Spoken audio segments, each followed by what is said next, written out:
The publishers plan the book launch, and discussions concern how many copies J.K. Rowling will be able to sign. A signing that will happen at midnight on publication day, but this will be about somewhere between, well, about 2,000 children for argument's sake. Jo's agreed to sign for 8 hours. Yes, she has. You can't get that many people in anywhere. Everyone here is forbidden to reveal anything about the plot to anyone. We want everybody to get the book at the same time, and then everybody will know what happens at the same time, depending on how fast they read, of course. So you're not going to tell me what happens? I'm not going to tell you what happens. Can't tell you what happens. Be shot. Would you lose your job if you told me what happens? I can't tell you that, James. Well, well, Mr. Potter, the whole thing starts with the tale of the three brothers. On April the 23rd, Stephen Fry records the audiobook. The stuff was quite disgusting, as though someone had liquidized bogey-flavoured every flavour beans. He poses with Jo for photographs. The big eyes are great, Stephen. Jo, keep engaged. Yeah. Sorry. It's all right. Yeah. The Chinese have a saying, be careful what you wish for. I wondered how much J.K. Rowling wanted all this fame. I wished to be published, and I wished more than anything in the world to be a writer. Did I wish there was, but that it never occurred to me in a million years, James, that people would search my dustbins, put a long lens camera on me on the beach, you know. Never occurred to me that a journalist would bang on the door of one of my oldest friends and offer her money to talk about me. Never occurred to me that my children would be scrutinised to see how spoilt they were because their parent was famous. 3 weeks before the launch of the final book, Jo attends the film premiere of Harry Potter and the Order of the Phoenix, the 5th book in the series.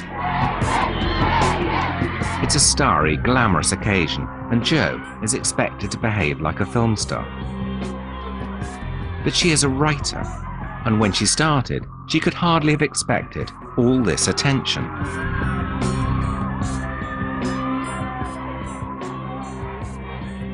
What about the razzmatazz and all that stuff? Well, some of it's fun, and some of it's frankly horrible. The fun bits are when you get to talk to people who have read your books. That's always great. What I find difficult is the kind of stagey midnight moment business. Because I'm not very good at it. I don't think that makes me a better person because I'm not good at it, I hasten to add, but I'm not good at it. I'm not a natural ta-da kind of person. I get all uptight about having to do that sort of stuff, and I feel like a prat. People definitely expect you to be visibly enjoying yourself. And I think Quentin Crisp said that was the secret to being good on television. Just look happy to be there. And I haven't always looked happy to be there. In fact, sometimes I've looked bloody miserable to be there. And I know that that's not televisually good, but you know, I've got better. I'm having quite a good time here. In a factory in Suffolk, under conditions of extreme secrecy, the book is being printed.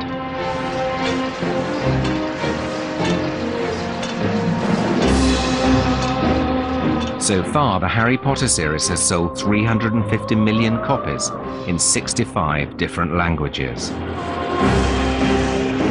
The conclusion to the series is about to become the fastest-selling book in history.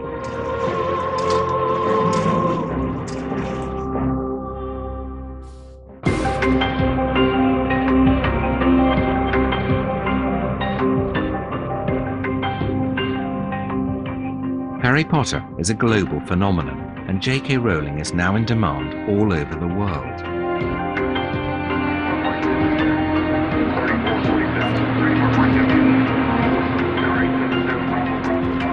It's clearly a story with a happy ending. Here she is with her husband Neil on a private jet her publisher has hired for them. He's a doctor. They married in 2001 and have 2 children, David and Mackenzie. I wondered what their marriage was like and if there were tensions. What is J.K. Rowling like to live with? Joe. Tell the truth. Yeah, I'm going to tell the truth. Excellent. Joe detaches herself. When she becomes very stressed, she'll detach herself and only trust one person, and that's herself.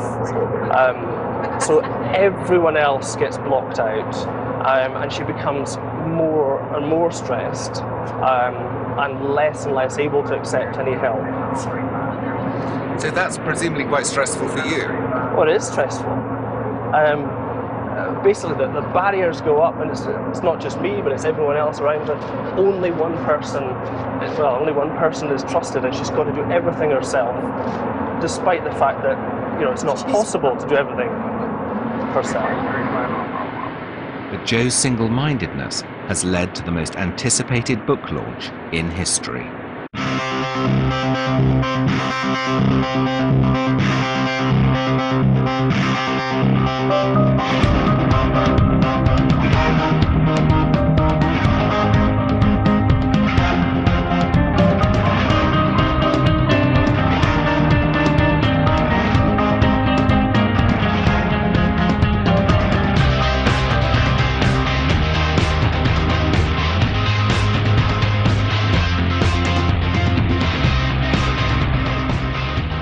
On July the 20th, 2007, at the Natural History Museum in London, 1,700 people, picked out of a lottery of 90,000 applicants, await J.K. Rowling's arrival. There are millions of fans are waiting for this book all over the world. How do you deal with that level of expectation?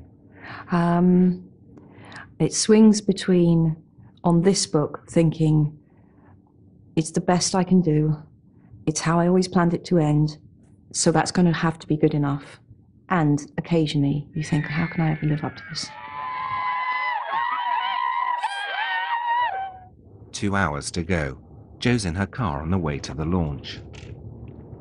I can't believe I'm here. I'm even more excited than I thought I would be. Do you know, people queuing in Piccadilly 2 days ago from Belgium. I also really, really want a cigarette right now. And when I said that to Neil, he said, have you got one? And I should have done, but then I would have been hooked. Tomorrow I'd have gone out and bought 20. I can't smoke. With me, it's 40 a day or it's nothing. The book is embargoed until 1 second past midnight. At that point, J.K. Rowling will open Harry Potter and the Deathly Hallows and begin to read.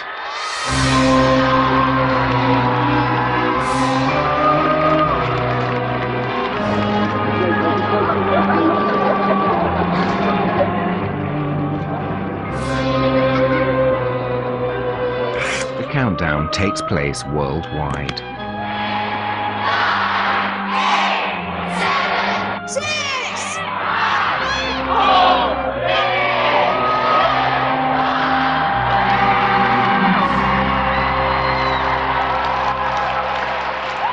Chapter 1. The Dark Lord Ascending. The two men appeared out of nowhere, a few yards apart in the narrow, moonlit lane. For a second they stood quite still, wands directed at each other's chests. Then, recognizing each other, they stowed their wands beneath their cloaks and started walking briskly in the same direction. As Joe reads, fans all over the world collect their copies at last.